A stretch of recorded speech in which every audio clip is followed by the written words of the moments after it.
Hello, welcome to the channel Why Stories. Enjoy watching. Tina was a local village heroine. Not only was she beautiful, but she also graduated high school with honors and passed her final exams excellently. And she entered the International Relations University in the capital on a scholarship. For the villagers living in a distant corner of a remote province, such news was almost like a miracle. Did you hear that Tina got into one of the best universities in the country? God gifted the girl. He kissed her right on the forehead. I guess there were no such clever people in their family. All the people were ordinary: mother, father, grandparents. They worked in the collective farm all their lives, and look at her. Nature has unexpectedly given her a talent. Talk and gossip went on in the village for months, ever since the cherished letter from the university arrived at the beginning of September. The envelope arrived very late. The mail always reached them in the very last turn. First, all letters were brought to the central post office of the district. The mail was sorted there, and only after that was delivered to the villages. The letters also arrived late at the district's central post office because it was the most remote district in the region. There were no telephones in the small village at that time. There was no pharmacy. And in general, there was almost nothing except a small grocery store where they could get matches, laundry soap, some canned goods, and other consumer products. For any need, they went to the neighboring town 12 kilometers away, sometimes even on foot. Children were taken to school by an old car. 3 boys and 1 girl, Tina. That was all the village school children. An elderly English teacher in a secondary school got a cherished dream of any teacher in the person of this quiet little girl, a real diligent student. The one who really wants to master the subject and also has the talent, persistence, and diligence. For 20 years of working in a rural school, Yvonne Poletto had never seen the slightest desire in the children to learn a foreign language. Most of them were in no hurry to properly master even their mother tongue. They just didn't care. But this girl, she was special. She was completely different from the other students whom the teacher had to force to at least learn the minimum required to transfer to the next grade. In the 4th grade, during her first year of learning a foreign language, Tina listened to the teacher's explanations with her mouth open. She was mesmerized. As soon as the bell rang, all the other students immediately left the classroom with lightning speed, but not Tina. Tina remained seated at her desk, as if she hadn't heard the bell ringing, announcing the end of the lesson. Tina, Yvonne said softly, the lesson is over. You can go. But the girl didn't even move from her seat. She raised her big surprised eyes and asked timidly, is it true? What? The teacher didn't understand. Is it true that there are people somewhere who speak differently from us? Tina clarified her bewilderment. Of course, it is true, Yvonne nodded. There are many countries and other languages in the world. I thought it was only in a fairy tale.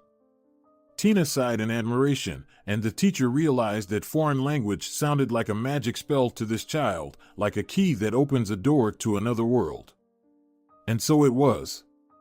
The language barrier is the biggest obstacle for a person who happens to be in a foreign country.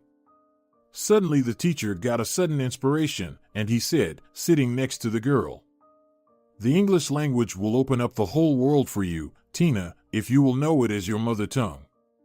But will I be able to learn it? Tina looked at him incredulously. I will help you, the teacher promised. But you have to work hard, try your best, okay?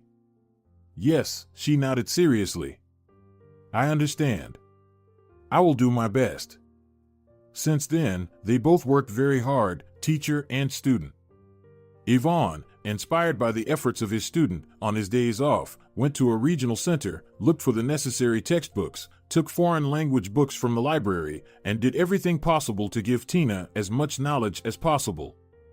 The capable student fully met the expectations of her teacher. Eventually, he saw that his efforts were not in vain. His talent for teaching, wasted for years in this godforsaken rural place, was finally being fulfilled. In 7th grade, Yvonne had a serious conversation with Tina's parents. I think your daughter needs extra lessons with a native speaker. With who? Her mother didn't understand. with a teacher for whom English is native or almost native. Well, we live in a remote village. Where would we find such a person? The woman shrugged her shoulders. There is such a person in the neighboring town, and he is already retired. I am ready to take Tina to him on weekends. Tina's mother was confused. She wanted to say, "Hey man, are you out of your mind? A two-way railroad ticket to that town costs a lot of money." But the authority of the teacher and, in general, of the school was strong at that time, and she didn't dare to speak in such a manner. She only said, blushing and turning away her eyes, that their family had no money for such trips. "And I don't think Tina's father will allow it," she added, sighing. Tina's father was a man with a tough temper, and after a few drinks, it was better not to talk to him at all. And actually, he was very angry about Tina's consistently staying late at school. "What the hell?" he said glumly. "Why the hell is she even learning a foreign language? Can't the cows in our village understand your native language? Come on, Roberto." Tina's mother tried to soften her husband's anger. "They don't even charge us for it. Let her study what she wants to study." "Exactly," Tina's father said indignantly. "They're not charging us yet. My gut tells me this is where it's going. I won't give them a penny, do you understand? Not a single penny. It's nonsense. You'd better teach the girl how to do household chores. She won't need English in our village for sure, but she will have to work physically." He cursed and left, slamming the heavy door. "I'll talk to him," Yvonne said calmly. "And don't worry about the money, the district administration will pay for it. It's a scholarship for a talented student.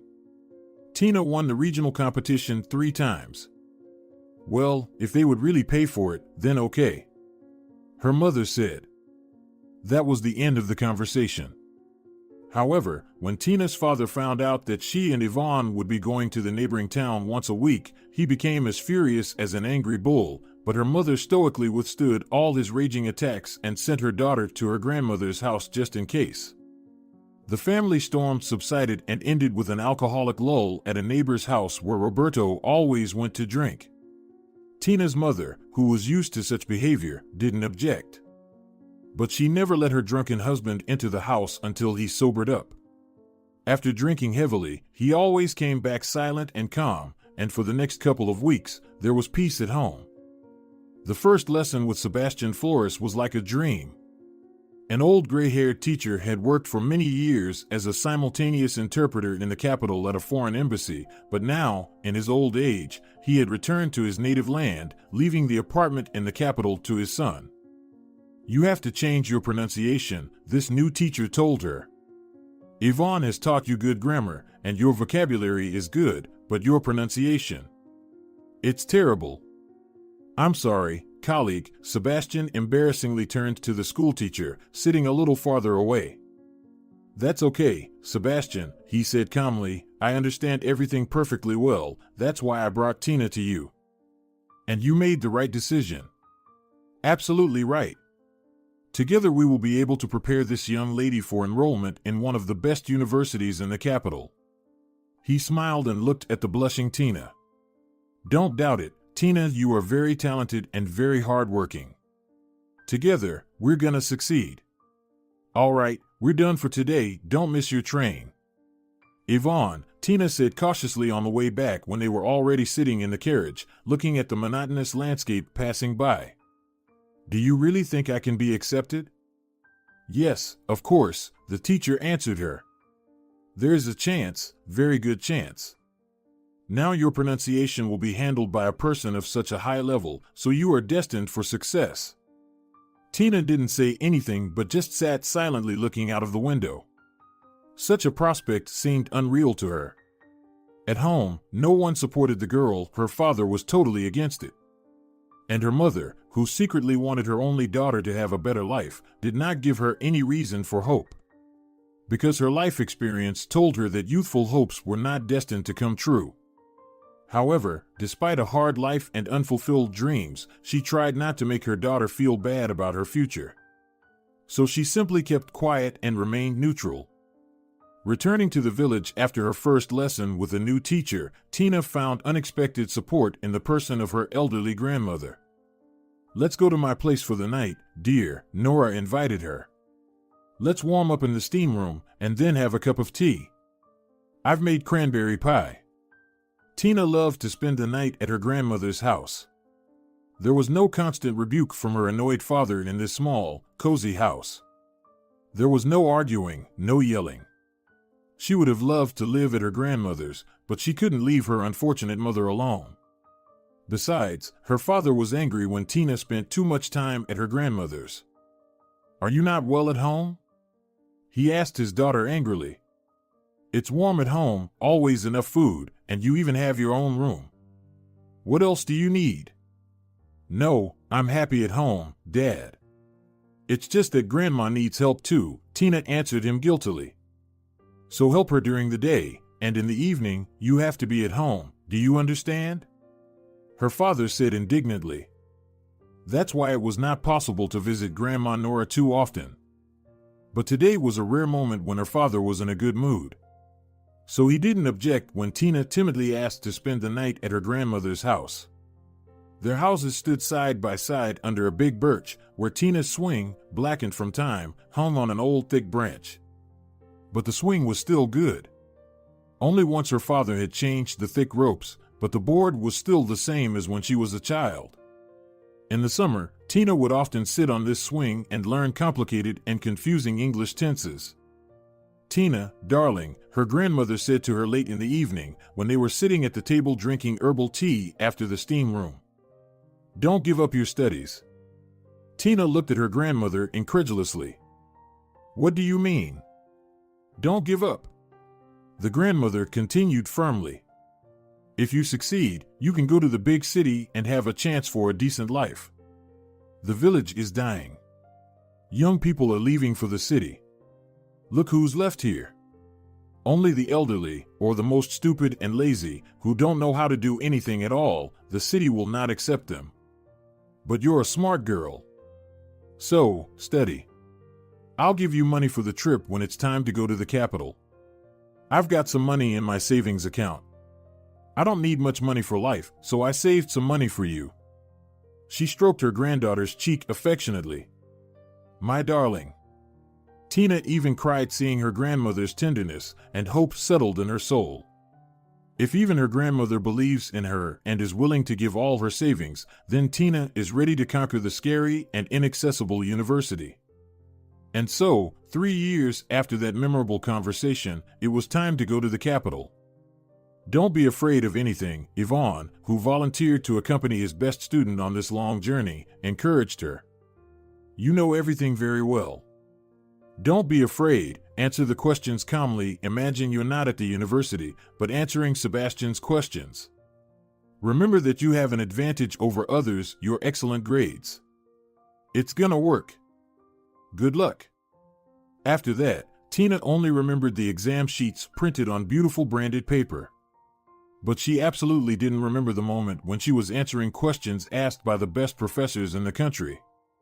She didn't remember their faces except for one. It was a brown-eyed man with a mustache in the center of the table. He nodded approvingly after Tina's answers and asked without smiling or showing any emotion, "Where did you study? What kind of program?" Tina said what she could. The examiner raised one eyebrow slightly and clarified, "Your teacher's last name is Flores?" I don't know," Tina answered frustratedly and felt like she was a little stupid child. She almost cried there. "All right, you can go." The teacher turned away indifferently, preparing to listen to the next applicant. Yvonne, who was nervously walking back and forth in the university square, saw Tina and rushed to her. "Tina, how did it go?" "They asked me what Sebastian's last name was," Tina said in a trembling voice. And she finally burst into tears on her kind teacher's shoulder, letting out her emotions. "It's okay, don't cry." Yvonne comforted her. "I'm sure this question won't make any difference. Let's just wait for the results."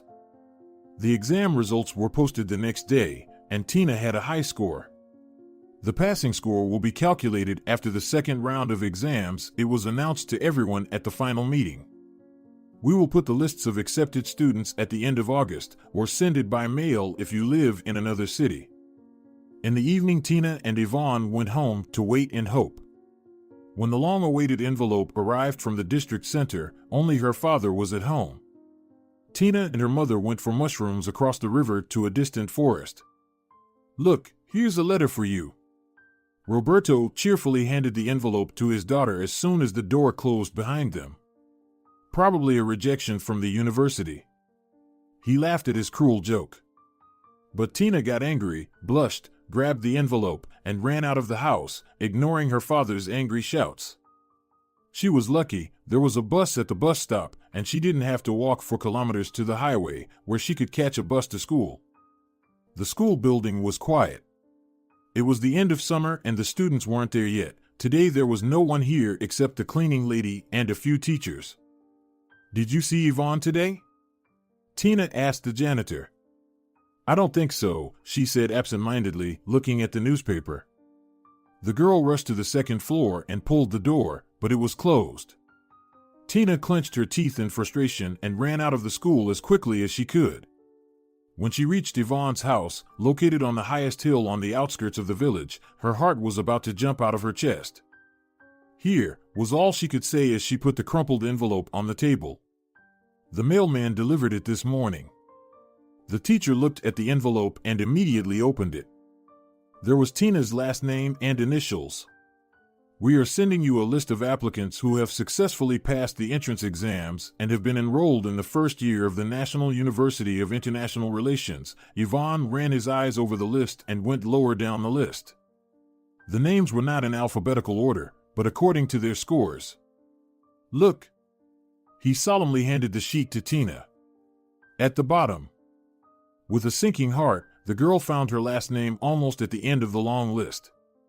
"Did I really get accepted?" she asked incredulously, raising her eyes to the teacher. The lines blurred in front of her eyes, and she felt dizzy. "Yes," Yvonne shouted, and grabbing Tina by the shoulders, began to dance wildly. "You are accepted. You are. I told you could do this." Tina laughed and cried, and couldn't even utter a word. But suddenly, she stopped in fright. "Yvonne, it says that classes start on September 4th. I'm not gonna make it to the city in time." "You will," the teacher said firmly. "Go home and pack quickly, and I'll go to the train station to get tickets. Don't take anything extra, just the essentials. And one more thing," he gave her an envelope. "It's not much, but it should be enough for a while." "What is it?" The girl looked at the envelope in bewilderment and immediately realized that it was money and tried to refuse. "I can't take it, Yvonne, I can't take it." "Take it. It'll come in handy." The teacher looked at her with tenderness. "You're like a daughter to me." The next day her family and friends saw Tina off. Her elderly grandmother, who couldn't go to the train station herself, also gave her an envelope. And Tina felt like a rich queen. But she didn't know yet how expensive life in the capital could be. On the first day, she was informed that there were no vacant rooms in the student dormitory and that she had to sign up for a waiting list. She came to the classroom with her suitcase and sat down at a folding table, not knowing where she would go after classes. But fate was favorable to her. After the classes, that professor with a mustache, who asked her about Sebastian's last name, stopped her. He had introduced himself to the students at the beginning of class, but Tina, immersed in her own unhappy thoughts, had not remembered his name. "Iglesias," he said firmly, "follow me." Through the long corridors, they walked to another part of the university building. There were women working at computers, but at the sight of the professor, they all stood up and said hello. "Nestor, good afternoon." "Good morning," he nodded to them all at once. "Why didn't you provide this girl with a room? Why is she sitting in the auditorium with a suitcase?" The women fell silent, looking warily at their interlocutor. Finally, one of them said cautiously, "Martha said." "Martha said what?" The man shouted. Didn't I warn you that students from the province who got a scholarship should get a room in the dormitory first? How many available rooms do you have in the dormitory? 11. And how many students from the village got a scholarship this year?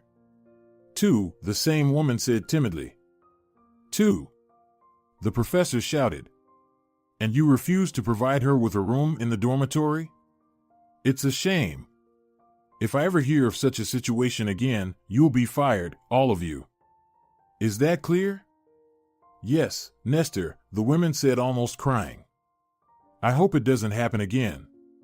And he left the office, but not slamming the door like Tina's father, he left quietly. It's a nightmare, said one of the women. He is so angry today. Tina grinned to herself. If they had known her father, they would know what a truly angry man was like. The dormitory was noisy, crowded, and fun. There were different colorful personalities everywhere. Some were dressed wildly, and some were dressed in such a way that they looked almost naked. Shy Tina blushed and turned her eyes away every minute. She was embarrassed to look at young guys wearing only gym shorts. She made her way through the mixed crowd, found her room, and knocked on the door, timidly opening it. May I come in? Come in. A blonde girl with dark gray eyes, sitting on the bed in a Turkish style, said cheerfully. You're my roommate, right? Yes, Tina confirmed. I arrived today. Oh no, the girl said, pretending to be sad. I was planning to rent the second bed and make some money. And, seeing the fear and bewilderment in the eyes of the new girl, she laughed. Just kidding. Come on in, make yourself comfortable. I'll show you everything. The neighbor's name was Lola. She lived in the suburbs of the capital, so she also got a room in the dormitory, but she knew the city well, and the university too. Her older brother had studied there. Besides, she studied at the training courses here for 2 years before applying to this university. After unpacking her suitcase, Tina sat down on the bed, looked around the room, and finally felt that she was at home, at her new temporary home. From now on, she was a university student and would live and study here like everyone else.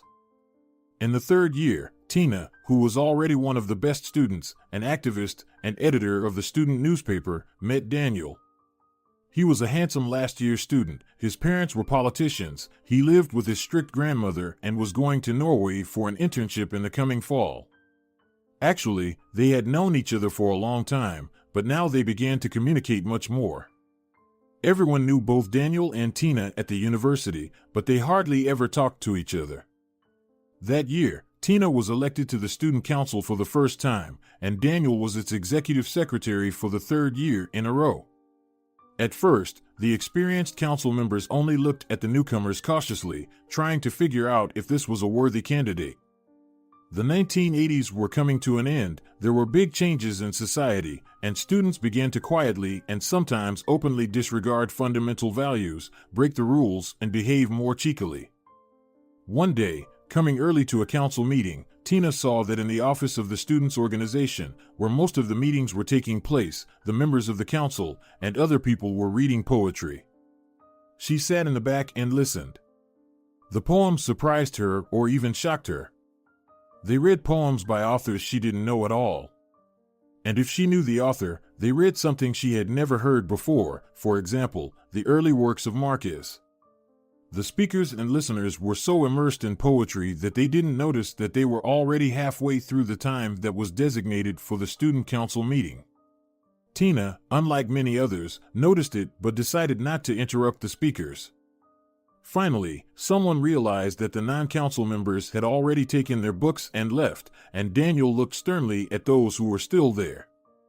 I hope there are no snitches among us. Almost everyone started talking, indicating their position. They said, no, of course not, what are you talking about? How could you think that? And so on. Tina sat silent and didn't say a word until the meeting started.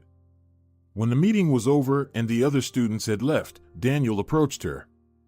Tina, why were you silent when I asked about the snitches?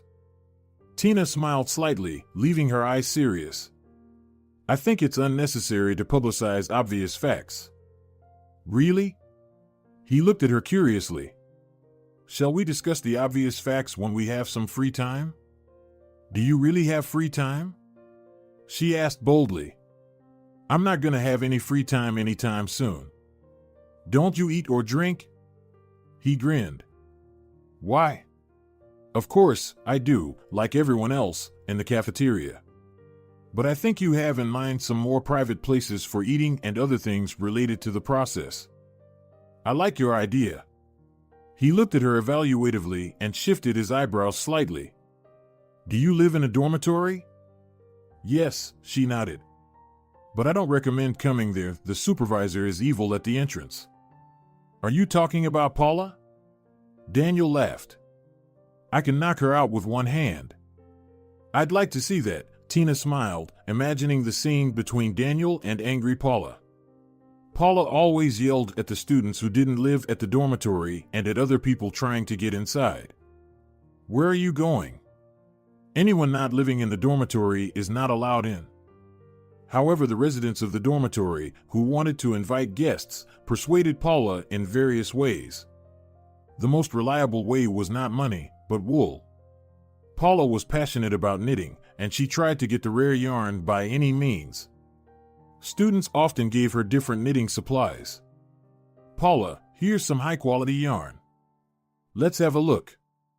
She put the bribe on the table, examined it closely, and muttered something like, That's enough for 4 pairs of socks. Or, Holy moly! It's enough for a good sweater. Depending on the value of the bribe, guests were allowed in for certain periods of time, set by Paula and monitored vigilantly. Locking the front door so that no one would dare to enter or leave without her permission, she raced around the dormitory, shouting, Room number 15, your guests should leave in 15 minutes. Room number 8, time's up, leave. Then, with a sense of accomplishment, she would return to the entrance and unlock the door for anyone who wanted to enter. The management appreciated Paula very much and constantly thanked her for her hard work. Sometimes they even paid her bonuses. So if Daniel wanted to win Tina's heart, he had to do the impossible, get past the vigilant Cerberus. And Tina didn't think much of it. She was pleased with his attention, but she was raised by strict parents and had no intention of flirting with him. Listen, Tina, do you mind if Juana and Georgia come over tonight? With boys, I suppose? Tina grinned. I guess Eladio's coming, too? Well, yes, Lola answered with fake indifference. Do you mind? I don't mind, but what about Paula? Tina asked, doubtful about the possibility of the neighbor's plan. Paula won't be a problem, Lola answered. The boys gave her a bag of good mohair for knitting on Saturday. Now the door is open until the end of the month. Then I'll go to the kitchen, Tina nodded her head. Have fun. Have you ever thought of getting a boyfriend? Lola asked almost sympathetically. You'll die alone. Don't worry about me, Tina said. I'll die, not you. Tina got used to the noisy parties of her neighbors long ago, but she never participated in them herself, therefore she earned the reputation of a boring prude. But she never stopped others from enjoying student life. When her friends were having fun in her room, she would grab her textbooks and go either to the empty kitchen or to the library, if it was still open. But today she didn't have a chance to study even for an hour. An excited Lola came in, shouting from the doorstep. Tina! Tina, let's go quickly. There's so much going on. What happened? The girl looked at her friend grudgingly. Can't you handle it without me? No way, Lola shook her head. Let's go.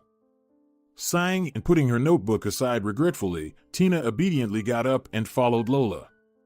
There was a crowd in the room, but they were all looking out the window for some reason. Even though it was a cold winter, they had opened the window wide and were watching something. And there.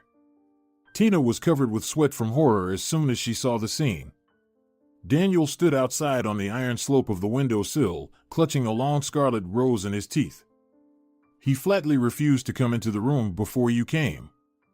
The girl shrieked, and the boys grinned and gestured approvingly. Daniel, please come down here, Tina asked. The guy let go of the window frame and pretended to fall. Tina jerked and rushed forward, then he quickly jumped down the slope into the room and dropped to one knee, handing her a rose. "Oh, incomparable and unapproachable lady." He began his speech in English. "Allow a night to decorate your home with this marvelous flower." Tina was angry for such a silly prank, but at the same time laughed with relief. No one was hurt, it was all over. Besides, his speech, that phrase about the unapproachable lady, reminded her of her lessons with Sebastian long ago.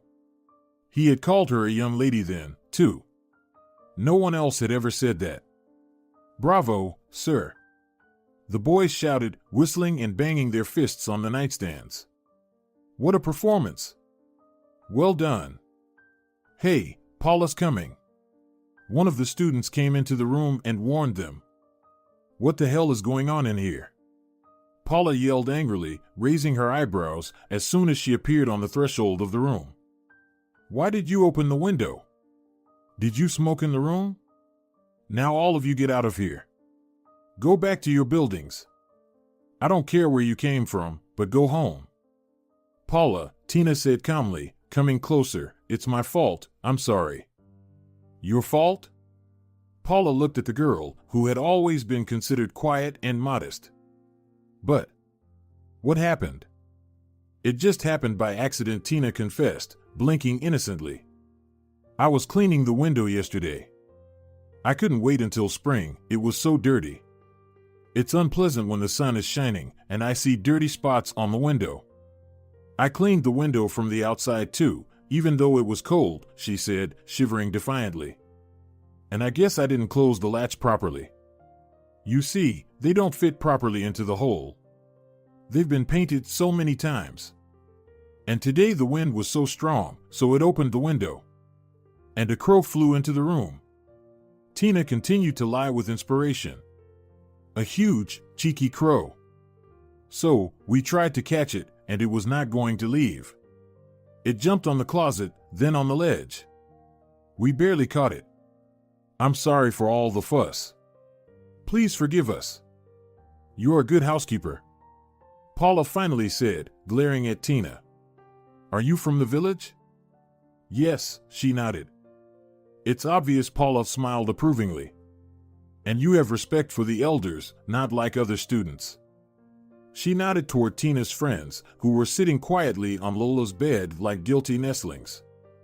"Okay, I'll forgive you this time. But I don't want any more noise, is that clear?" "Yes, it's clear," the students assured her. And Paula, stepping forward with her strong feet, moved to the end of the corridor and then down the stairs to her desk. "Come out, Crow," Lola giggled, turning to Daniel, who had been hiding under Tina's bed. "Get out of bed carefully, don't harm your feathers." Everyone was giggling, and Daniel crawled out, wrinkling his nose and rubbing his stiff limbs.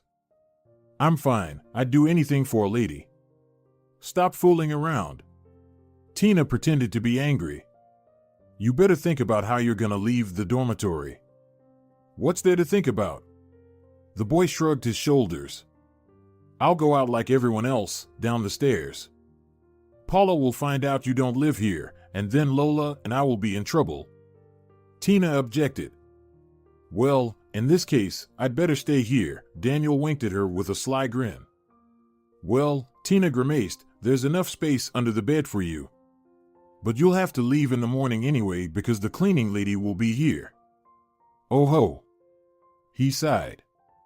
"I guess I'll have to leave the way I came here, through the window." "Please don't." Tina got frightened. "It's better to use the stairs." "Tina, come on, he has a key to the back door."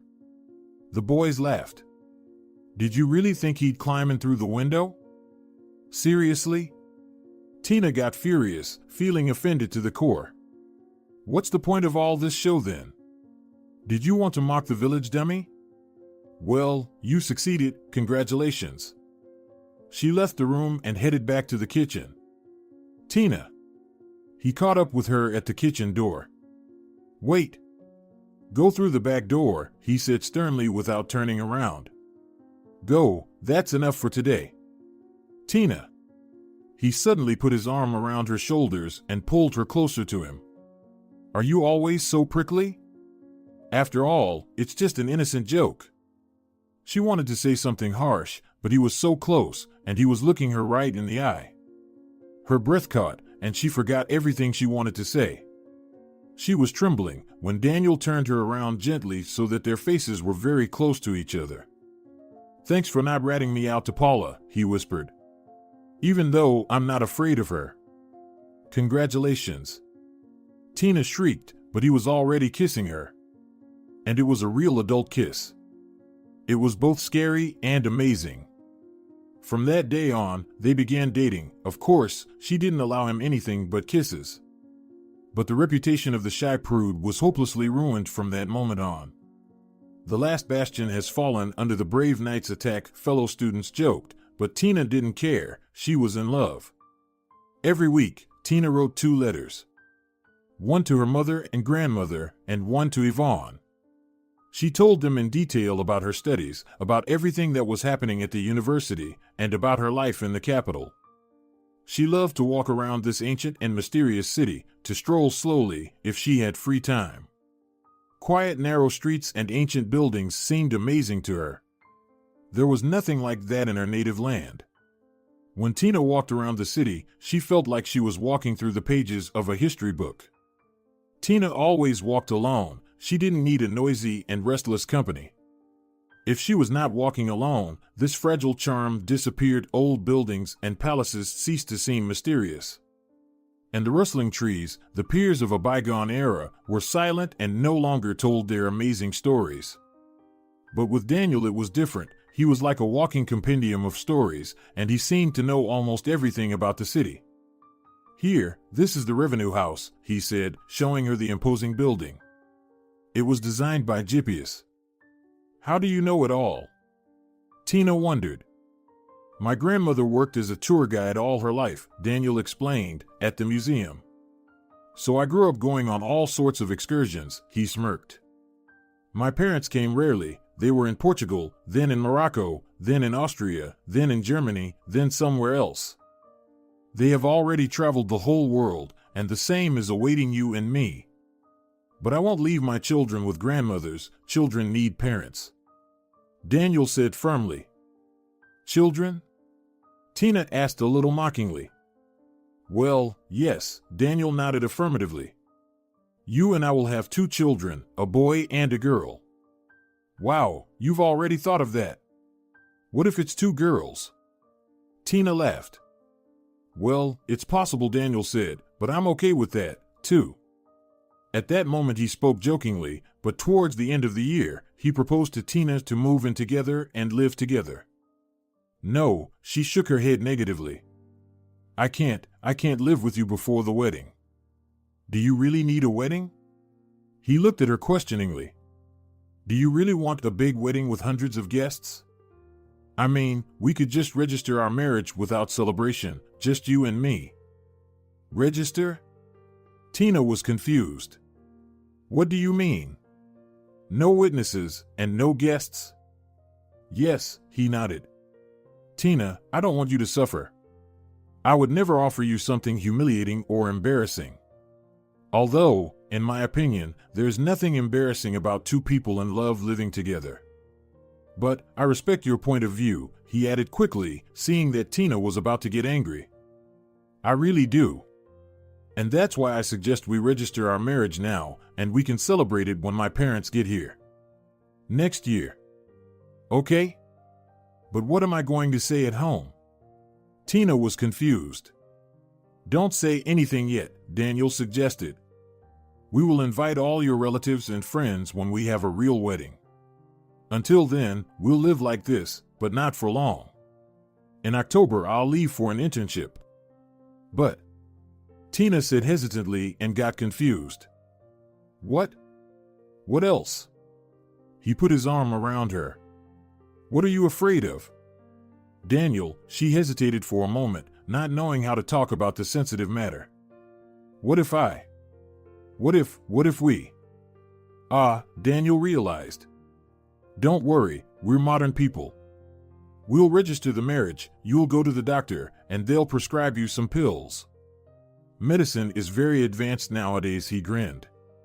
Let's postpone having children for a while.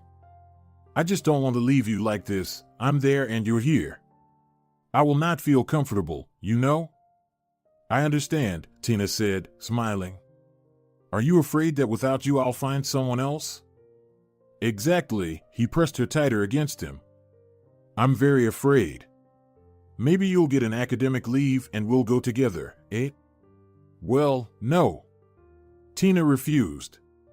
There are only 2 years left. We'll get through it somehow. She loved Daniel, but still, she wasn't going to give up her dream to get a top university degree and travel the world.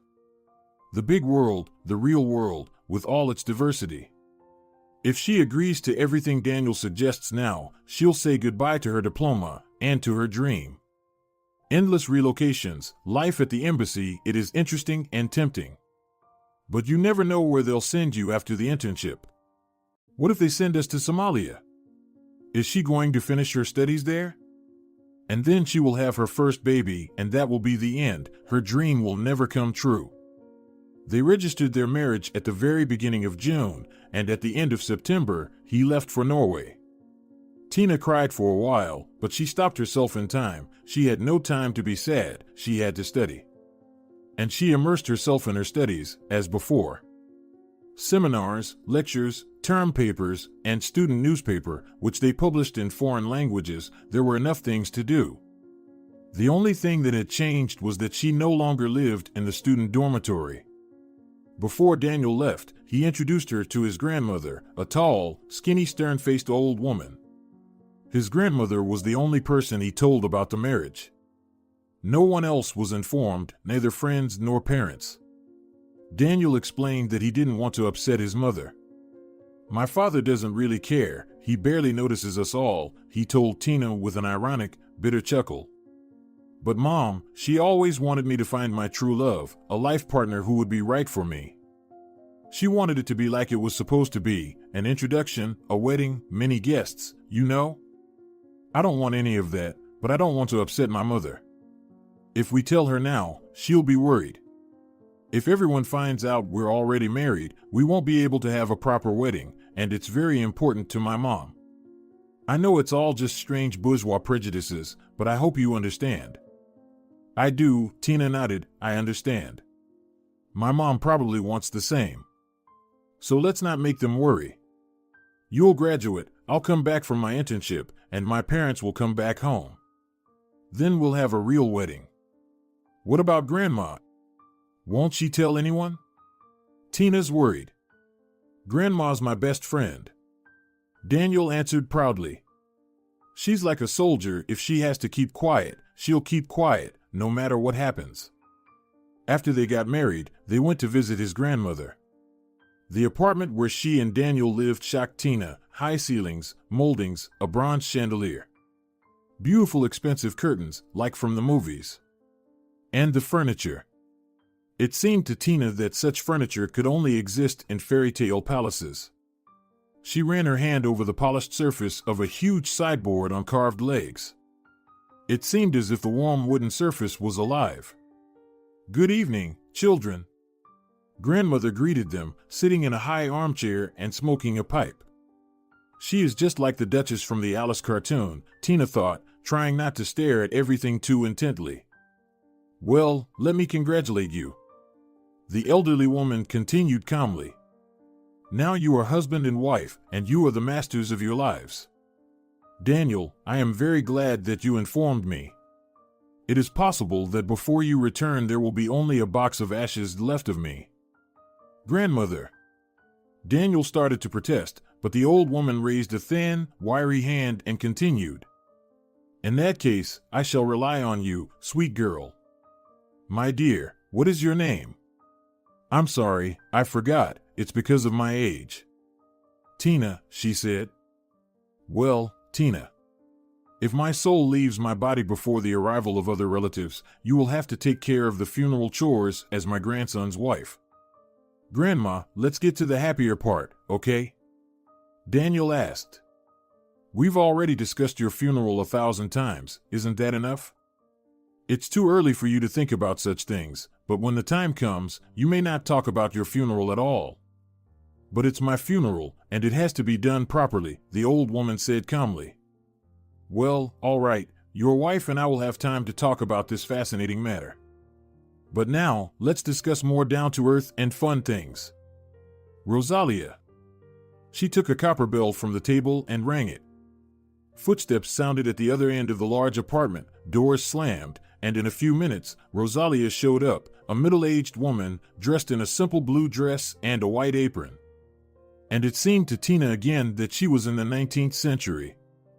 They would go outside soon, and there would be a carriage waiting for them instead of a car, and people around them would be dressed in vintage outfits. The atmosphere of this apartment looked exactly like that. Rosalia, the elderly woman, repeated, "Darling, make some coffee, please." The maid didn't keep them waiting long, and 5 minutes later there was a coffee tray on the table with amazing, antique cups, saucers, spoons, a sugar bowl, as well as all kinds of cookies and small sandwiches canapes. Tina was afraid to even touch this beauty, but she had to drink her coffee and smile at the stern old woman. "Tell me, dear," she said to Daniel, "where are you going to live with your charming wife?" "Grandma, I hope you'll let us stay at my father's apartment," he said. "There's not much space, but we're not planning to have kids yet," he smiled. Of course, the old woman agreed, lifting her cup gracefully with 2 fingers. "It's too early for you. I guess, kiddo." This time she turned to Tina, "You're a couple of years away from graduation." "Yes," Tina nodded, 2 years.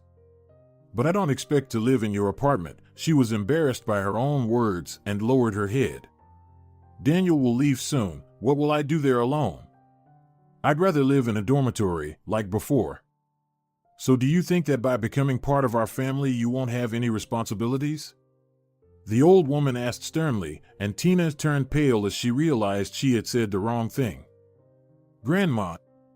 Daniel cried out. "You frightened her." "Don't worry, Tina, she's joking," he patted his young wife on the shoulder. "She just doesn't want to be left all alone." "But who would want to be alone at my age?" Grandma raised one eyebrow arrogantly. "So, my dear, you will live in the same building, but don't worry, not with me. We have a small apartment in the same building, where my son used to live. We keep it tidy, but no one has lived there for years. You're part of our family now, this is a fact, therefore you should live in decent conditions. We'll entertain each other when Daniel leaves. Do you know how to play solitaire, honey?" "No," Tina shook her head. "Nice." For some reason the old woman was happy. "Then I'll teach you." "Well, and now?" She stood up heavily from her chair, twisted her shoulder, and firmly walked toward the sideboard at the far end of the room. She opened the drawer and took out a small velvet box, came back as briskly as before, sat back down, and solemnly handed it to Tina. "Take it, dear, it's yours now." Tina gently pressed the lever and the lid opened. Inside shone and shimmered with a beauty that took Tina's breath away. The antique twisted frame of a massive ring encircled the crystal-clear stone, and its surface shimmered with 1,000 little rainbows in the light of the lampshade above the table. "Oh!" Tina exhaled in admiration, gently stroking the stone. "Is that a real diamond?" Then she came to her senses and looked up. "Thank you." "You're welcome." The elderly woman smiled with a corner of her mouth. "Of course, it's a diamond. One of our 2 family stones. You'll wear it until your eldest grandson gets married. Remember, then you'll pass it on to his wife. What if we don't have a grandson, just a granddaughter? Or I will die before that moment?" Tina asked cautiously. "Then it will go to your son's wife or back to the family safe," Grandma answered with a sigh. "We'll discuss the details later. But now try it on." Tina carefully put the ring on. It was too big for her ring finger, but it fit her middle finger well. "Good. Keep it on this finger for now," the old lady said. "You'll change it in time." They talked for half an hour, said goodbye to the grandmother, took the keys, and went to check out the apartment. Wait, Daniel stopped Tina when she was about to enter. That's not the way we should do it. He easily picked her up and lifted her in his arms, crossed the threshold, gently lowered her into the hallway, and kissed her. Like this. Daniel, she stroked his cheek. How lucky I am to have you. No, I'm more lucky, because I have you, he answered her affectionately and helped her take off her coat. Are we going to sleep here tonight? Tina was embarrassed when she realized what was about to happen tonight. I don't have anything with me, not even pajamas. I didn't think about it. That's all right. Daniel replied solemnly as he led her to the bedroom door. Well, take a look. Tina looked in and gasped with delight. The big double bed with the bent iron headboard was covered with white rose petals. Roses were everywhere in vases, even on the floor. And candles between them. The beautiful curtains were shut and there was a carton box tied with a golden ribbon on the nightstand. Open it. Daniel smiled. There was a set of the most elegant home clothes Tina had ever seen. A soft cream nightgown with thin straps, a top and shorts of the same color, and an incredible silk robe. What a beauty! She stroked the delicate fabric. Thank you, Daniel. You'll find everything you need in the bathroom, her husband told her and got on the bed. I'm waiting. They didn't get much sleep that night. And the next day Tina was late for classes for the first time ever, but she didn't regret it at all. The only thing left to do was to notify the university that she had changed her last name. Please, don't tell anyone at the university yet, Tina asked the university staff. She had been friends with them for a long time and trusted them. And what will we get for such a favor? The girls grimaced funny. If you keep quiet, I won't punish you. Daniel, who had come with Tina, joked. And to make it easier for you to keep quiet, here's a present. He handed one of them a large box. It's for everyone. Tina and Daniel walked out and were followed by enthusiastic cheers. The girls opened the box and apparently they liked the contents. How did you calculate and prepare everything in advance? My foresightful husband. Tina pressed affectionately against his shoulder.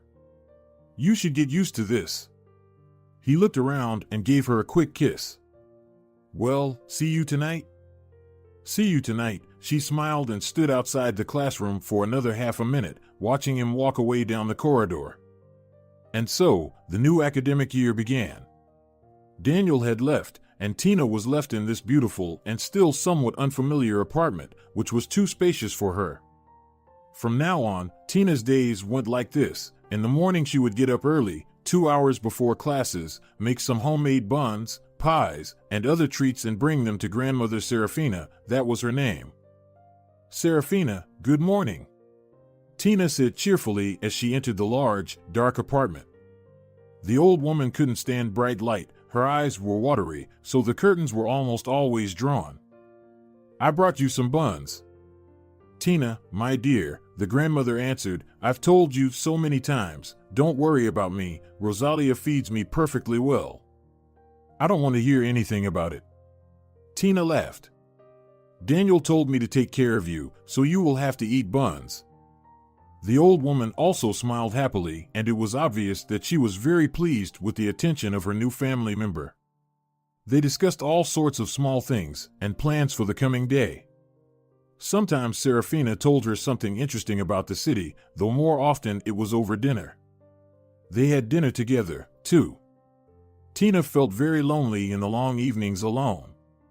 Soon she and grandmother became very close friends. You are a good, pure soul, little girl, grandmother told her many times. Stay the same for the rest of your life, but only on the inside. And on the outside, you need to grow a hippo skin, like a shield, you know. So that other people's black evil can't touch you. Oh, child, there are so many evil, bad, callous, and stupid people in the world. Tina nodded and agreed, and then told her in turn about her childhood in the village, about her own grandmother, about her mother, about her favorite teacher who helped her find her way in life, to whom she continued to write letters every week. "I want to tell them everything so much," Tina complained to Serafina. "But I realize it's too soon. Otherwise, there will be no surprise, no celebration." "Yes, you should wait a little longer with the news," the old lady agreed and smoked her traditional pipe. "Or maybe," she pointed with her eyes at Tina's belly, "maybe you'll have to let them know sooner?" "No," Tina blushed. "It's nothing like that. I saw a gynecologist before the wedding." She wrinkled her nose at the memory. "I took care of it. We agreed to wait until I finished my studies. Then we'd have a baby. I'll teach foreign languages in the embassy schools, otherwise, who will hire me?" "No one." "That's perfectly reasonable," Grandma nodded. "Well, go, baby, you have to get up early tomorrow." "I'll stay up a little longer." That's how they lived. Tina also wrote long and detailed letters to her husband about everything that was happening day by day. He answered her too, but less often and much shorter. There was no telephone in the apartment where they lived, but Serafina had one. Sometimes they talked to Daniel, but not for long. But in the end, he always told her how much he loved her and how much he missed her. And those evenings were filled with the greatest happiness for Tina. But one Saturday afternoon, Tina was cleaning the apartment. It all collapsed in a flash. The doorbell rang. Then again and again. The insistent ringing made Tina finally take off her thick rubber gloves, put the rag aside, and run to the front door from the bathroom, where she was diligently scrubbing the tiles. Tina opened the latch and the door swung open with a crack like a cannon shot.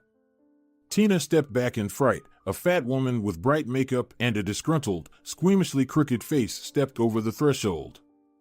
"Is this where you live?" she said loudly and squeakily and shut the door with her foot. "Are you looking for someone?" Tina was confused. "For you, my dear, for you." The lady walked into the living room, then into the kitchen, paying no attention to Tina, as if she were furniture. She looked around and went to the bedroom, but then the girl came out of her stupor and sharply asked the stranger, "Let me ask you, who are you and what are you doing in my apartment?" "Your apartment?" The lady grinned. "I am Daniel's mother, your so-called husband." She said the word ironically and looked Tina straight in the eye. "You didn't expect that?"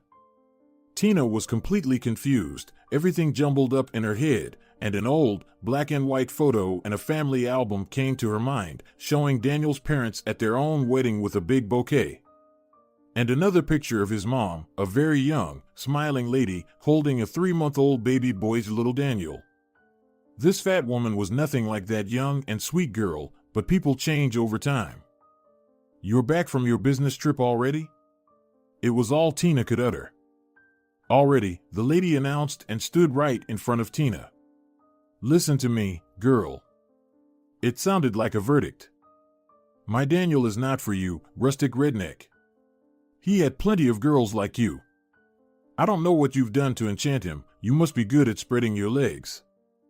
At these words, all the blood rushed to Tina's head, and she, not daring to object, staggered back and clung to the door.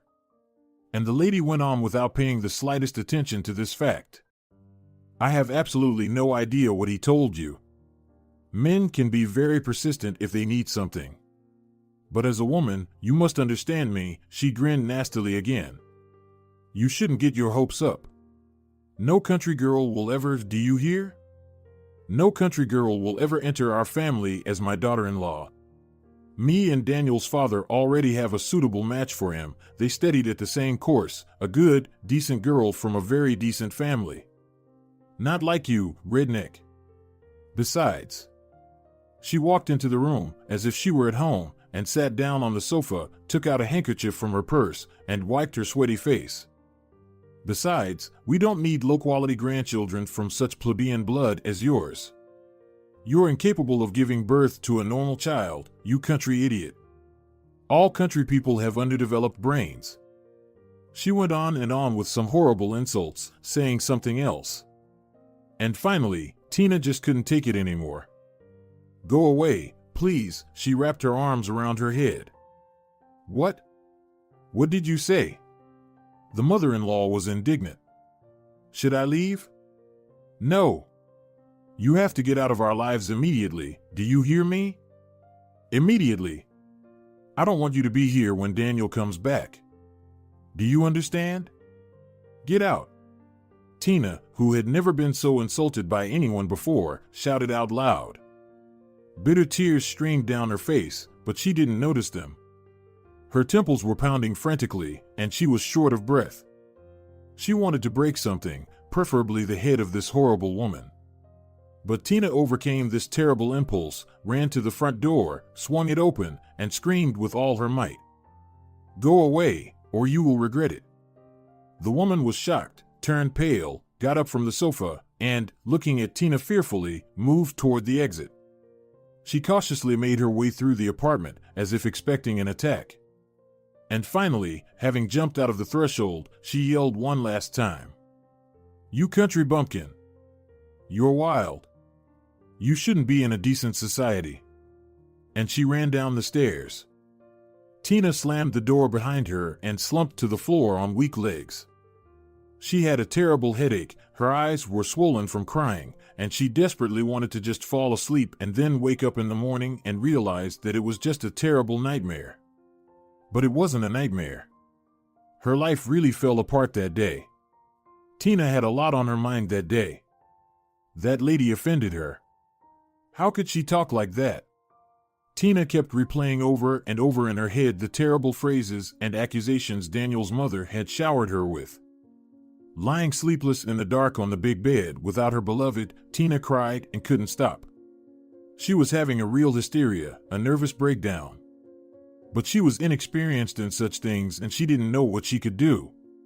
She should probably take a sedative, or drink coffee, or go to Serafina and tell her everything. Perhaps Serafina would have saved the situation, but Tina's temper didn't allow her to complain and ask for help. She didn't even call her husband. Maybe he doesn't care anymore. What can he say to her now? Now it's clear why he insisted on a secret marriage. Obviously, his family will never accept her. She knew she could always talk to Serafina, but it was unlikely Daniel's parents would listen to the old lady. And at the thought of what would happen if she met Daniel's father face to face, she broke out in a cold sweat and shuddered. If his mother behaved like that, what could she expect from his father? Especially since her own experience with her father told her about the worst possible outcome. In the morning, Tina, pale, with dark circles around her eyes and completely devastated, took the family ring off her middle finger, put it on the table, took her belongings, only those she had before her marriage, and left with her shabby suitcase for the train station. She carefully hung the key to the apartment on the doorknob of Serafina's apartment and rang the bell twice. She waited until she heard Rosalia's footsteps and ran away. On her way to the station, she stopped at the post office, purchased an envelope, wrote an application to the university to get an academic leave for family reasons, and sent the letter to the right address. At lunchtime, she was already on the train carriage, having absolutely no idea what she would do next. But right now, it was impossible for her to stay in this city, where she had been treated so unfairly. Serafina. The bewildered Rosalia brought her the key Tina had left on the doorknob. I opened the door and found this key. Where should I put it? And Tina didn't visit you today, is she sick? Give it to me, the old woman frowned, but said nothing about the situation. She had her breakfast as usual, smoked her morning pipe, and told Rosalia to give her coat. Where are you going? Rosalia got worried. You are usually reading at this time of day. I'm not going far, she said absent-mindedly, putting on her old-fashioned hat with the brim turned down. I just wanted to get some fresh air. It took Serafina 20 minutes to walk out of that part of the building and go up to the 4th floor of another section of the same building. Of course, there was no elevator in their old building with its wide hallway. Entering her grandson's apartment, she took a quick glance. There was no Tina's outerwear, and as she made her way into the room, she found the ring lying on the table. There was no note nearby. Frowning, Serafina took the ring, closed the apartment, and returned to her apartment in the same manner.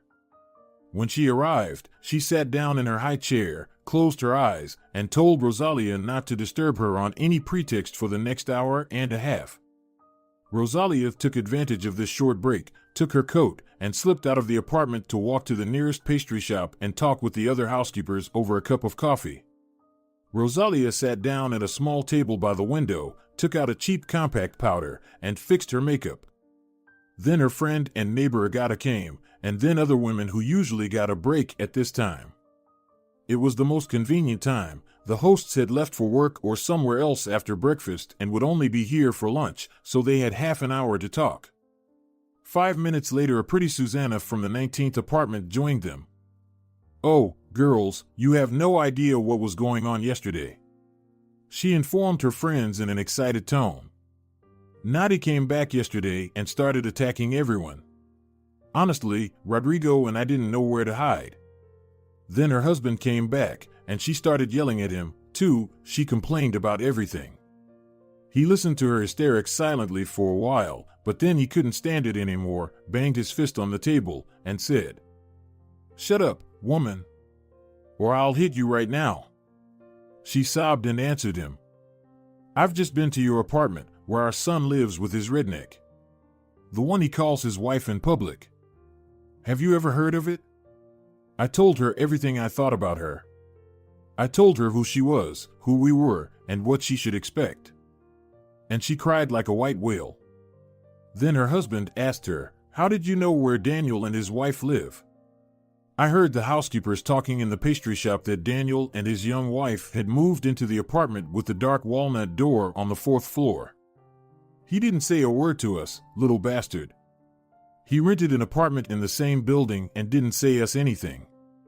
And what makes you think, my dear," her husband said to her calmly, "that it was our Daniel that the housekeepers were talking about?" "What do you mean?"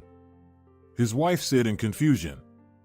Then he got up from the table and called me. Can you imagine, girls? Well, I entered the room. I thought I was going to lose my job.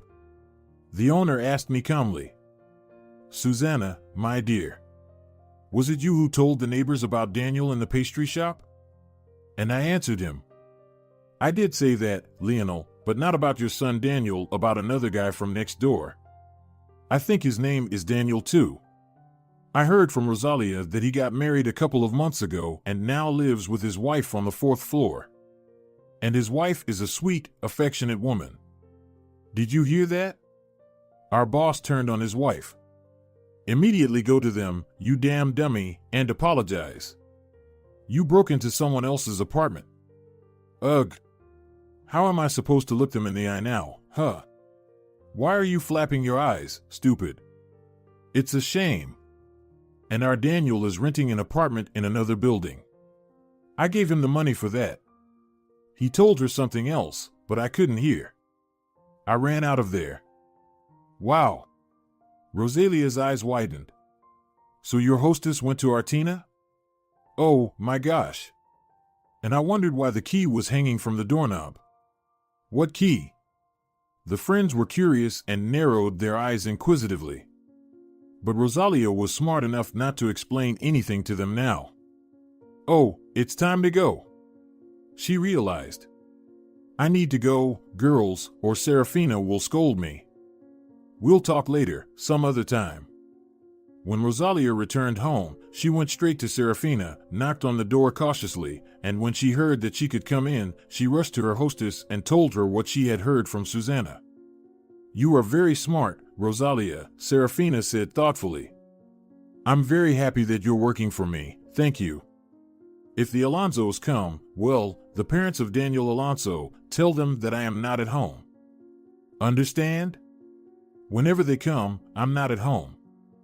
"I got it." "I understand," Rosalia shook her head.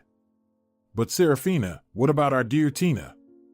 Rosalia looked sympathetically and her eyes became wet. "Tina will return," the old woman said with conviction.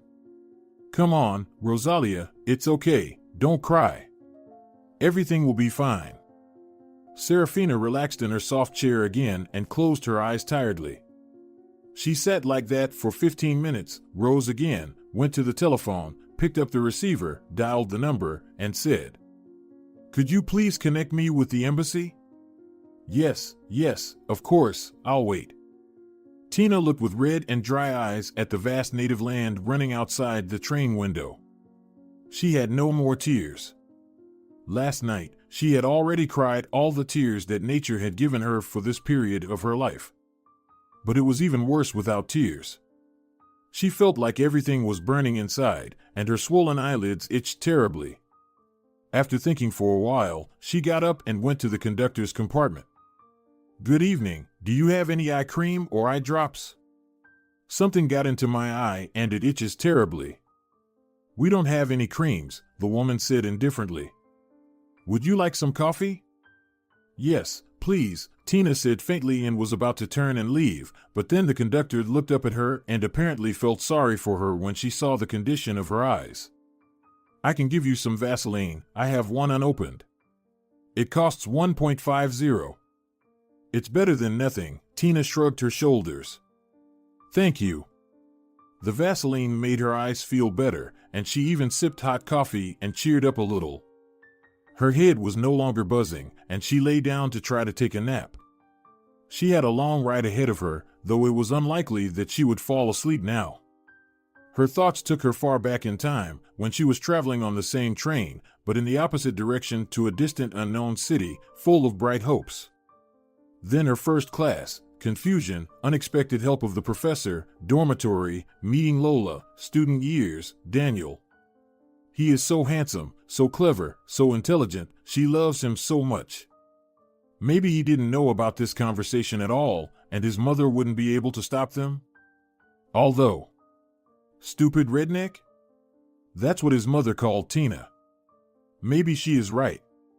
What did you expect, Tina? Of course, you're no match for him. His mother is absolutely right. You don't even know how to use all those fancy cutlery. You wanted to be a politician's wife, but you don't even know how to hold a coffee cup properly. You'll embarrass yourself and him. So, go to your village and stay there forever, stupid redneck. With these unhappy thoughts and the pounding of the wheels, Tina fell into a deep sleep.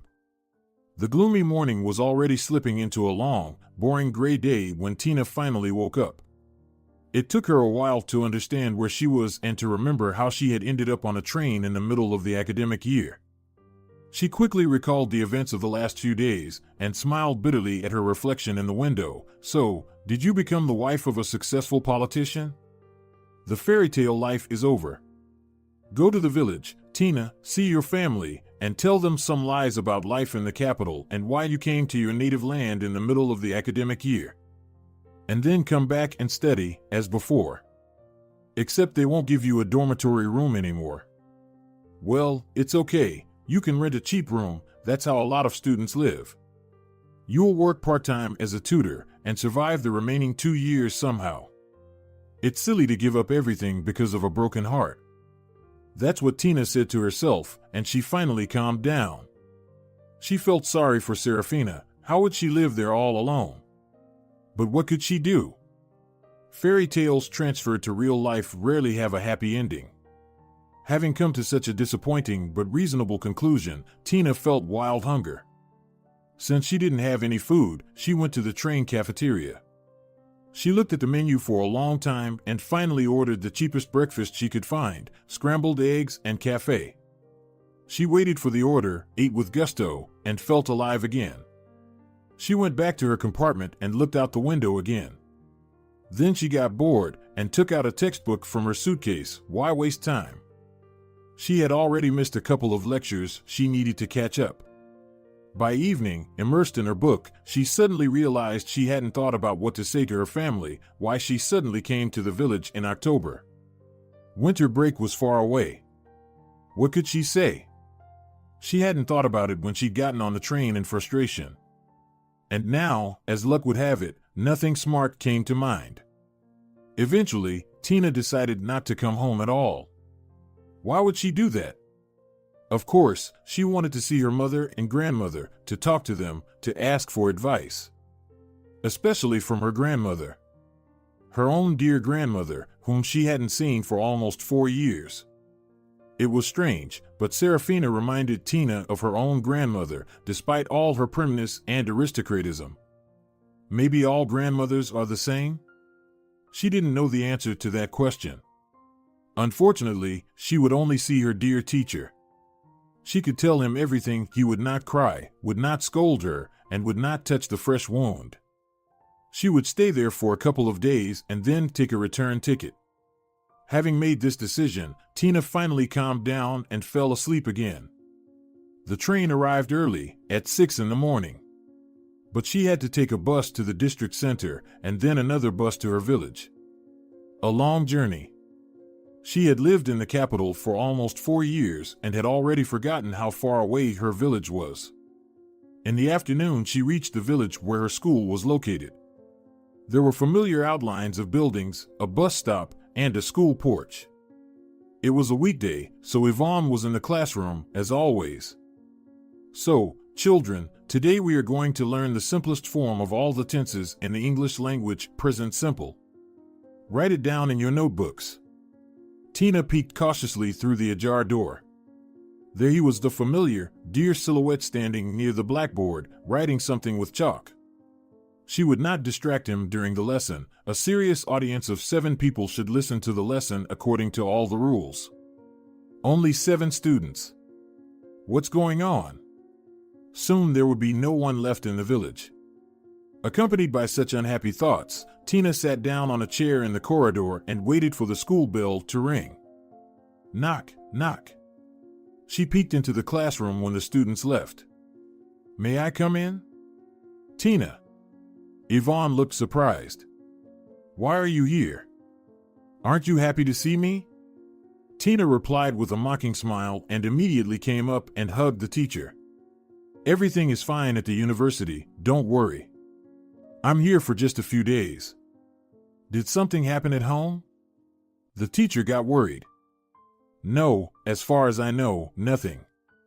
Tina pulled away, looked him in the eyes. Can I stay at your place for a few days? I have nowhere else to go. I promise to explain everything later. Sure. Yvonne was pleased but shocked. Sure, make yourself comfortable. Here's your key.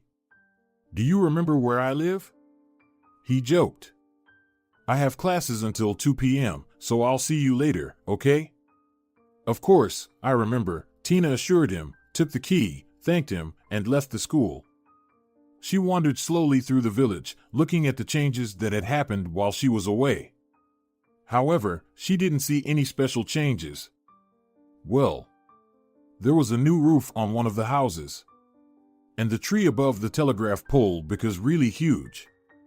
She reached Yvonne's house, opened the latch on the gate, and, passing the old neglected garden, opened the door to the house. Nothing had changed here at all, and Tina felt as if she were back in her school days. Meanwhile, Yvonne had finished his last lesson and was sitting at the table, checking a few notebooks. Excuse me, can I talk to you? A handsome boy looked into the office. Come in, please. Yvonne stood up towards the stranger and thought to himself, what an unusual day, a lot of surprises. I'm sorry, but I don't remember you. Do we know each other? He said to the young man, shaking his hand. You are right, we don't know each other, the visitor replied. Or rather, I know you from my wife's stories. And as far as I understand, you don't know anything about me.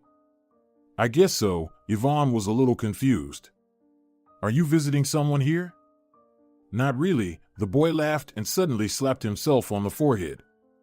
I'm an idiot. I didn't even introduce myself. Sorry, it took me a long time to get here and I'm really exhausted, so my mind is foggy. Daniel. And you are Yvonne, right? That's right, the man smiled.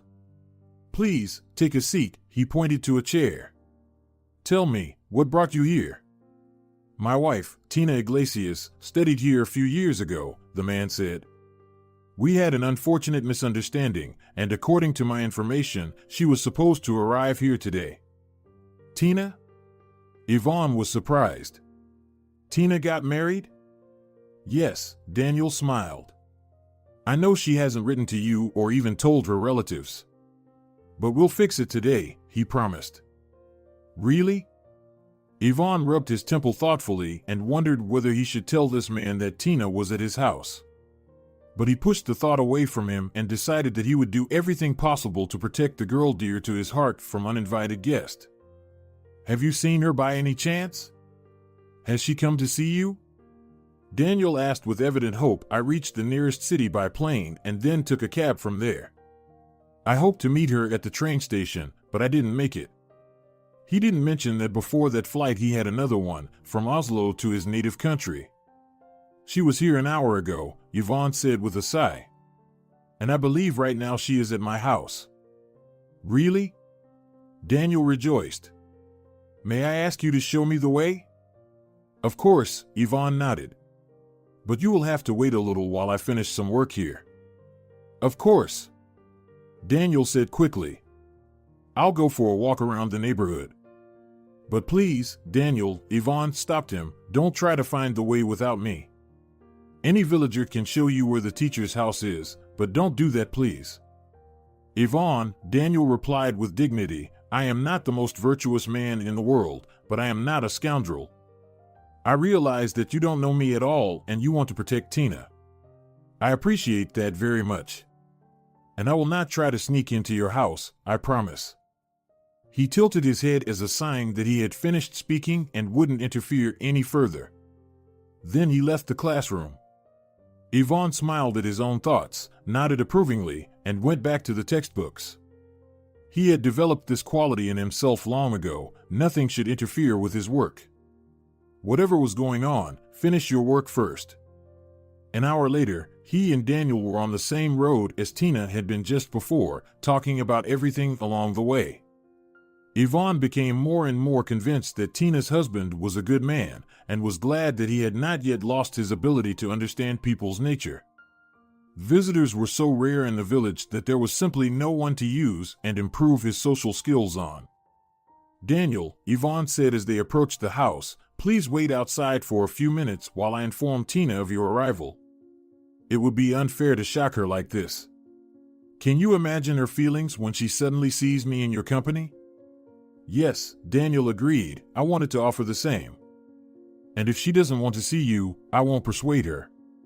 I hope you understand that, Yvonne said politely. Yes, sure, I understand, Daniel agreed. But please, I beg you, tell her that whatever happened was just an unfortunate misunderstanding, nothing more. And that if she doesn't want to see me, I'll stay here in front of your house until she comes out. I'll tell her. Yvonne promised and grinned involuntarily as he imagined the scene. The whole village would come to see it. Nothing had happened here for years, and if a stranger would sit outside the teacher's house day and night, it would be better than a circus for the local people. The whole neighborhood will be informed. Life in the village was so boring that by now all the villagers were already discussing the handsome stranger, trying to find out who he had come to see. Yvonne knocked on his own door and entered, took off his boots, and left them near the door. Tina was sitting on the couch with her legs tucked up and reading something. When she saw the teacher, she brightened up and jumped up to meet him. I'm so glad you're here already. I wanted to cook something for lunch, but I was too shy to open your fridge without your permission. Let me know if you need anything. I'll go to the store right away. Wait, Tina, Yvonne stopped her boiling enthusiasm. Please, take a seat. Tina sat at the table, smiling, and the teacher sat down next to her. He looked at her tenderly and stroked her cheek as if she were a child. How are you, my dear? He asked affectionately. Well, pretty good, Yvonne. It's just that I'm going through such a rough time right now. She sighed, not knowing how to begin, and then suddenly made up her mind. I suddenly decided to come, and I didn't say anything to anyone. I didn't write you a letter. I'm sorry. The thing is, I got married, Yvonne, she said, looking away. She was ashamed to confess that she had not told him about such an important event in her life. My husband is a very good man, but I realize that we have no future together, and I will never reach his level. He grew up in a different environment and his family has different demands. Tears came to her eyes. You know what I mean? Tina, he stroked her hand. Darling, listen to me, please. Don't cry, just don't cry, and don't worry. I'm sure your husband doesn't think so. How do you know? Tina asked bitterly. He told me himself, the teacher answered calmly. What? The girl didn't understand. Who told you? What do you mean? Your husband Daniel told me, the teacher smiled a little slyly. He's waiting outside right now. Yvonne nodded slightly in the direction of the front door. Also, he told me that if you don't want to see him, he'll sit outside my house for as long as it takes. No. No, that's impossible.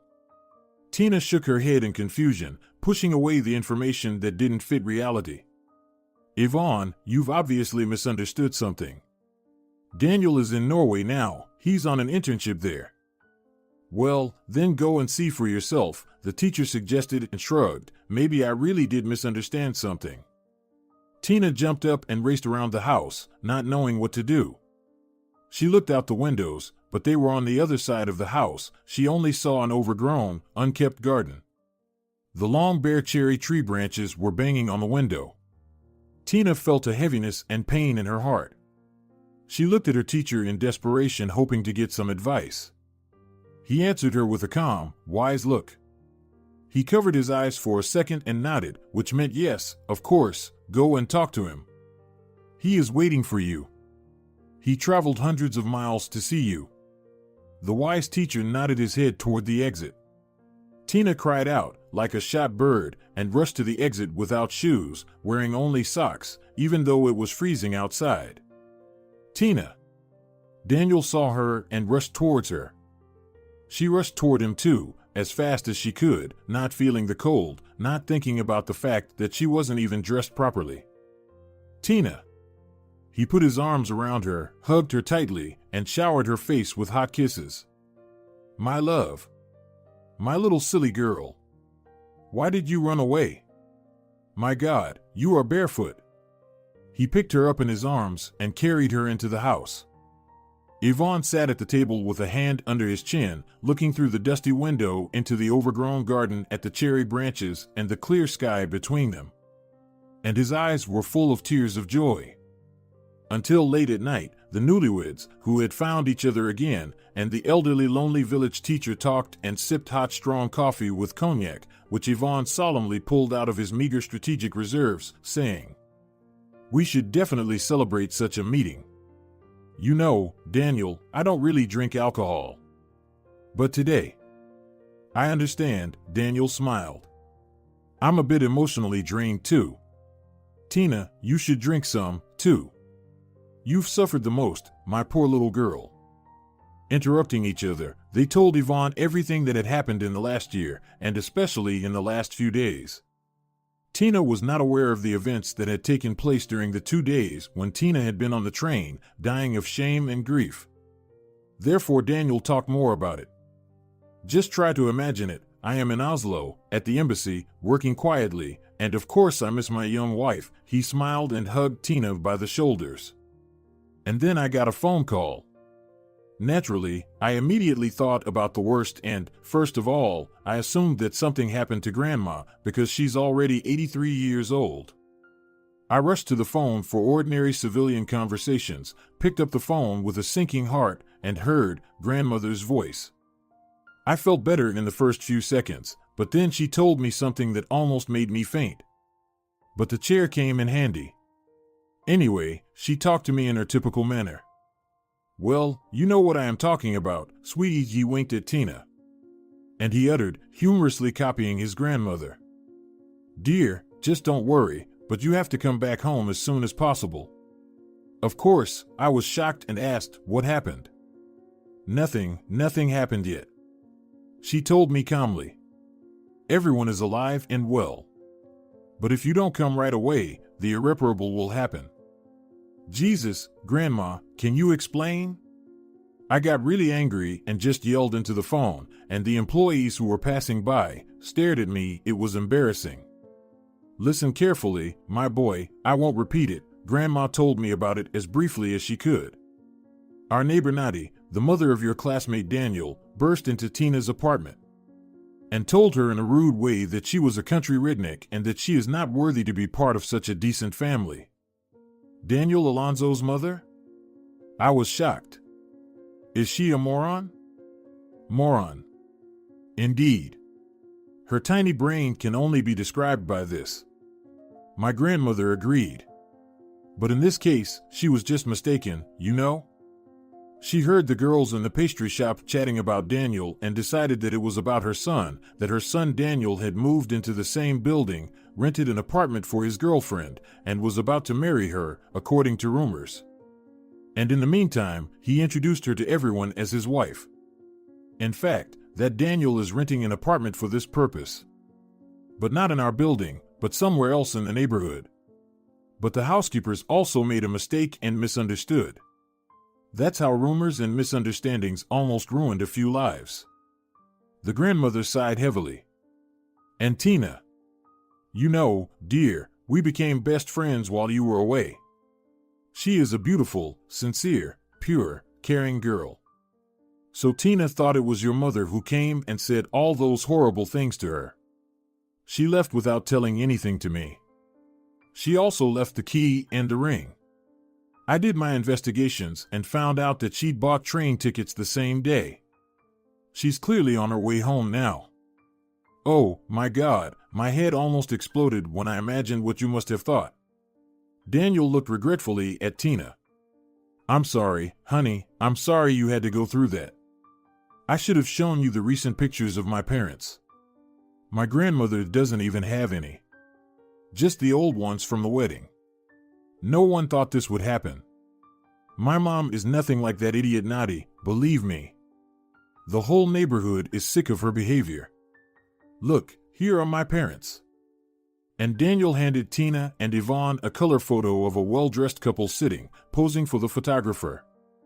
They looked elderly, but they were still very beautiful. The man in a flawless blue suit, with a tie, slightly balding. And a gorgeous woman, with dark hair styled in an elegant manner, wearing a stunning dress. You have your mom's eyes. Tina marveled, handing the picture to the teacher. And the smile, he agreed. You really look a lot like your mother, Daniel. So, the boy continued after he showed the evidence. As soon as I realized what happened, I rushed to my superiors and wrote an application for urgent time off for family reasons. I had to lie to them that my grandmother was dying, otherwise, it would have taken too long to explain. By the way, she told me to do that. She said, I have the right to die unexpectedly, kiddo. But I also have the right to unexpectedly get better. So, take advantage of your old grandmother and don't tell anyone about the real situation. Pedro will provide us with the necessary certificate of my hospitalization. I have already arranged it with him. You know the rest, Daniel smiled at Yvonne. Then there was an airport, then another airport. My grandmother met me in the capital, she took a cab, and Rosalia accompanied her. She told me to give you this, darling. He turned to Tina, pulled a velvet box from his pocket, and pressed a lever. Please always wear it. And don't forget that there is no circumstance in the world that you and I can't handle together, just the two of us. Okay? And promise to tell me everything before you make any fateful decisions. Before you make any big decisions, Daniel corrected himself and kissed Tina gently on the cheek. She lowered her eyes shyly and said quietly, I promise. That's great. Yvonne relieved the situation. I have a present for you. It's not perfect, but please don't judge me harshly, because I wasn't prepared for your arrival. He opened a cabinet and took out a package tied with a string. Here, take it, please. I was keeping it until I could give it to you, Tina. What is it? Tina smiled and carefully unwrapped the unexpected surprise. My God! She gasped. Look at this. She handed the open package to her husband. There were 2 volumes of Jane Austen's Pride and Prejudice and posthumous papers of the Pickwick Club, both in English. Where did you get them? Daniel marveled, opening the beautifully illustrated volumes. Sebastian's former colleague sent them from abroad. The teacher smiled. At my request. Thank you. Thank you so much. Tina, pouring tears of gratitude and joy that all the horror she had experienced had been over, threw her arms around her favorite teacher. Tomorrow we will go to your parents, Daniel said firmly, and invite them to the wedding. Grandma forced me to borrow some money from her and pay for all the expenses, including buying tickets for your parents. She said that I have to fulfill the last will of a dying woman. Daniel laughed. She threatened again that she might die before we even had the real wedding. What about your parents? Tina wondered. Would they be able to come? No, he shook his head, they can't. But we all can go to them and have a wedding at the Austrian embassy. Mom is already preparing everything necessary, visas, tickets. All we need are copies of passports. We'll do it tomorrow. In about 2 months your family will arrive in the capital and we will go to Austria together. Yvonne, you're invited, too. If it weren't for you, Tina and I would never have met. But I don't even want to think about it. No objections. The boy shook his head, seeing that the teacher wanted to refuse. We're not going anywhere without you. Even my grandmother will go, she said for the last time. Daniel added quietly and made a serious face. Still, let me say something, Yvonne asked. Both Tina and Daniel nodded in unison, of course. First of all, thank you very much for the invitation. I'll definitely go, I promise. And Daniel, your grandmother is a wonderful person. I don't know her in person, but I realize that she is a wise, strong, and kind person. And she raised a wonderful grandson. I'd like to drink to her health, and to yours too. Let everything go smoothly in your life. I wish you to meet more good, honest, decent people in your life. Looking at you, I feel that I have not lived my life in vain. Yvonne expressed his feelings and wiped his eyes with a napkin. Unfortunately, he was not destined to visit Austria. Tina's favorite teacher died from a heart attack 2 weeks after their meeting. Grief-stricken Tina cried for 3 days in a row. But the wedding was on time. Everything was just as it was planned, solemn, lavish, and beautiful wedding. Only Tina's mother arrived from a distant village. Her father was no longer able to represent their family, and her grandmother flatly refused. She said, I'm too old to travel the world. But, nevertheless, everyone was happy and the event was amazing. The happy couple named their firstborn child Yvonne, in honor of the man who played a decisive role in their destiny, having once inspired a little shy village girl that everything in this life depends only on us. If you're enjoying it as well, leave a like and subscribe.